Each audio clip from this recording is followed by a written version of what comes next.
Okay, back to chapter 20.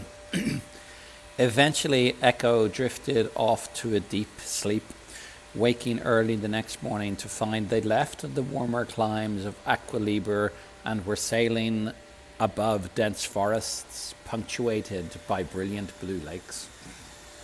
Suddenly, she felt very far from home as she peered through the porthole. Would Miranda's postal pigeon even have received her yet?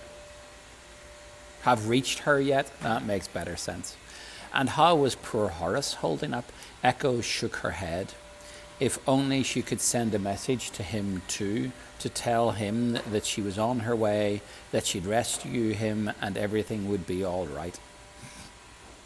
But it would put him in danger, even if Miranda did have another postal pigeon to spare. She stretched and pulled on her boots. "Come on, Gilbert," she said, popping the little lizard onto her shoulder. "We might not be able to contact Horace, but we can at least see where we are. Perhaps Miranda can show us the sky charts again." She went to the door, pushing the button so that it hissed open. Soft snores carried down the corridor from Miranda's cabin.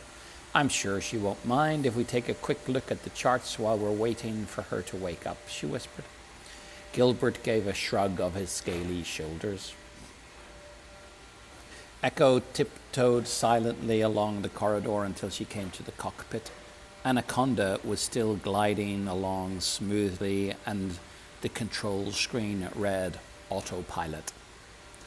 Out of the view screen, Echo saw they were flying over the sea. Acres of murky grey water rippled with choppy white-tipped waves spread out before them. Was this the Nordland Channel? Were they almost at the Dragonlands? Echo crouched down and slid open the first cabinet to find the chart. Inside, there were hundreds of scrolls of parchment, bottles of emerald ink, and a long peacock feather pen. She quickly rifled through the scrolls, but there were no sky charts to be seen. She slid the cabinet closed and moved on to the next one. Inside were spyglasses, old goggles, and a green leather aviator's cap, but still no charts. She moved on to the third and biggest cabinet. This one was a heap of velvet sacks. Echo loosened the cord that gathered the neck of one and peeped inside to find an astonishing haul of sapphires as big as her fist. In another was a cluster of glittering diamonds, yet another handfuls of gold doubloons. Echo gaped at the wealth hidden in the cabinet. Miranda was rich. She didn't even need to find treasure. There must have been enough jewels here to last a lifetime. Echo paused for a moment. Miranda wouldn't miss just one, would she? And wouldn't Lil be proud if Echo came back with jewels? She's thinking about stealing them. That's not very good. They could use them for good, sell them to help the orphanage, or to buy food for the poor. She took a gleaming ruby in her hand, weighing it in her fist, but then she stopped. No, it wasn't right to steal, even if it was from another sky pirate, and especially when Miranda had been so kind to her. Echo wistfully put the ruby back in its pouch and slid the cabinet shut. Echo turned to find Sylvester the snake eyeing her suspiciously from his tank. Had he seen what she was doing? Echo shook herself. No, he was just a snake, and even if he had, she hadn't been doing anything wrong. She forced herself to look brave and smiled. "That's a good boy," she said. Sylvester hissed and lunged forward, his fangs flashing. Echo jumped back in alarm. There was a waft of peppermint, the click of heels on the metal floor, and Echo turned to see Miranda appear in the doorway. "Up so early?" Miranda fixed Echo with her piercing green eyes. "What were you doing in here?" I thought you'd be here. I wanted to see where we were." Miranda frowned and glanced around the cockpit as if checking nothing was missing. She marched over to the Voyager computer and pressed a button. A green map came up on the screen. We're just over the Nordland Channel and approaching Amaranth Point. You can see the Mallow Marshes up ahead. She gestured through the view screen. Echo squinted into the distance. On the horizon, she saw a glimpse of land beneath a murky, pinkish haze. We'll have breakfast at Amaranth Point, said Miranda, pulling a series of levers on the control panel. Let's get ready to descend. Can I help? Asked Echo. I've flown an airship before. She joined Miranda at the dashboard and examined the controls. Although a few of them were similar to her from voyages in Professor Daggerwig's Hummingbird, Anaconda had many, many more. What does this do? She asked, pointing at a large golden triangular-shaped button. Oh, don't press that one, said Miranda with a laugh. That's how we lost poor Hannah.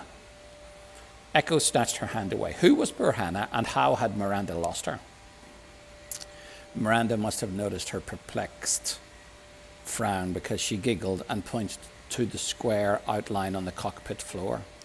It's the control for the trapdoor, a useful exit if we ever need to get rid of enemies, offered Echo. Precisely.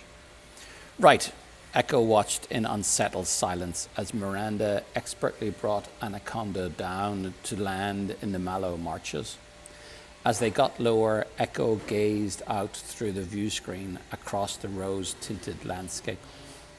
They had reached the ground, but there were not many landmarks at all, just the woven weed walls that encircled the trading town of Amaranth Point, and a row of airships tethered outside in the sticky pink marshland. It seemed endless, swathed in mist and punctuated here and there by clumps of reeds or sludgy-looking islands with droopy trees. Through the fog, the faint golden glow showed the sun was coming up.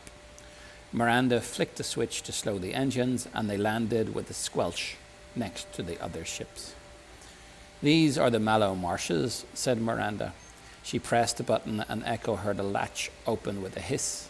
As the gangplank of the Anaconda slid open, Echo breathed in the delicious scent of strawberries and vanilla. Gilbert's snout twitched readily.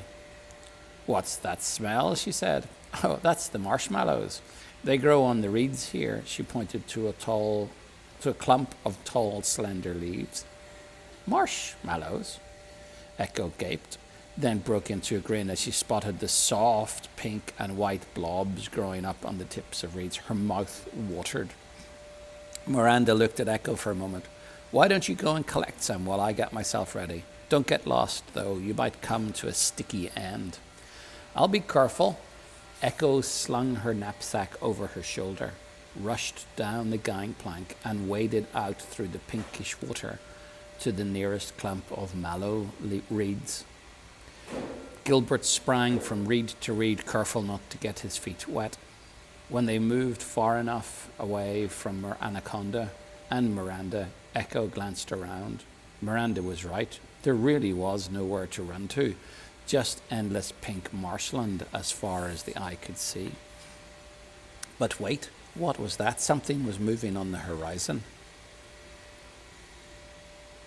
Echo squinted into the early morning sun, but it was too far away to make out.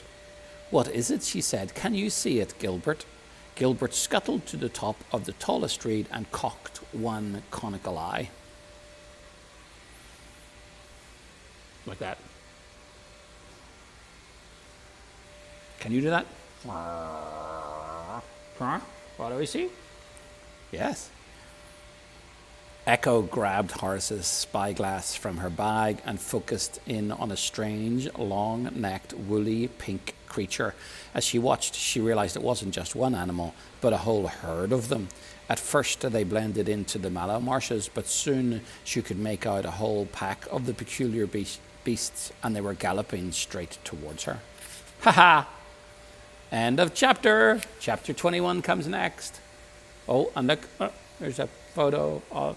You'll see it next time. Good night, Baba. We'll find out more about that next time.